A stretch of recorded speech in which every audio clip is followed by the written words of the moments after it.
আজকে রান্না করব আলু দিয়ে মাংস।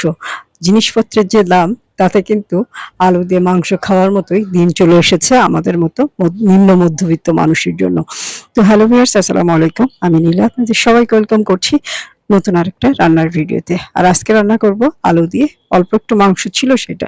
তো আমি সব মসলা ব্লেন্ডারে ব্লেন্ড করে নিয়েছি। সব মসলা ব্লেন্ডারে ব্লেন্ড করে নিলে যেটা হয়, অল্প পরিমাণ মসলা দিলে হয়ে যায়। তো প্রথমে কড়াইয়ে তেল দিয়ে আমি মসলা দিয়ে মসলাটা একটু ভুনা করে নিব এবং সাথে দিয়ে দিচ্ছি স্বাদ মতো লবণ, হলুদ আর মরিচের গুঁড়া দিয়ে মশলাটাকে খুব সুন্দর করে ২০ থেকে ২৫ মিনিট আমি কষাবো। মসলাটা কষানো হয়ে গেলে তেল ছেড়ে দিলে এটার ভিতরে দিয়ে দিব ১ কাপ মতো পানি। ১ থেকে ১.৫ কাপ মতো পানি দিব, কেননা এটা দিয়ে আমি মাংসটাও কষিয়ে নিব। এখন দিয়ে দিচ্ছি পরিমাণ মতো আলু। আর অল্প করে মাংস, ২৫০ গ্রাম মতো মাংস ছিল আর হাফ কেজি মতো আলু দিয়েছি। দিয়ে আমি এখন আলু এবং মাংসটাকে ভালো করে কষিয়ে নিব। মাংসটা খুব ভালো করে কষানো হয়ে গেলে পরিমাণ মতো ঝোলের পানি দিয়ে দিব।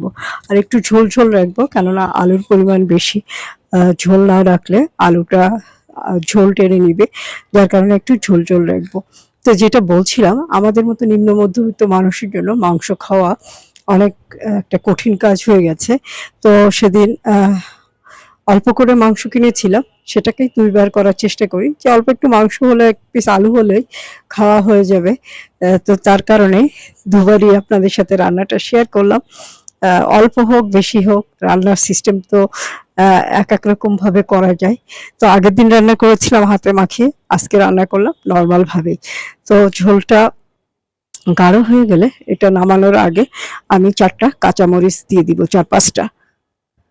আর এই কাঁচামরিচটা আমার কাছে খেতে খুবই ভালো লাগে। একটু হালকা সিদ্ধ সিদ্ধ হয়, খেতে কিন্তু খুব ভালো লাগবে। তো হয়ে গেল আলু দিয়ে মাংস রান্না করা। খুব সিম্পল ভাবে রান্না করলাম।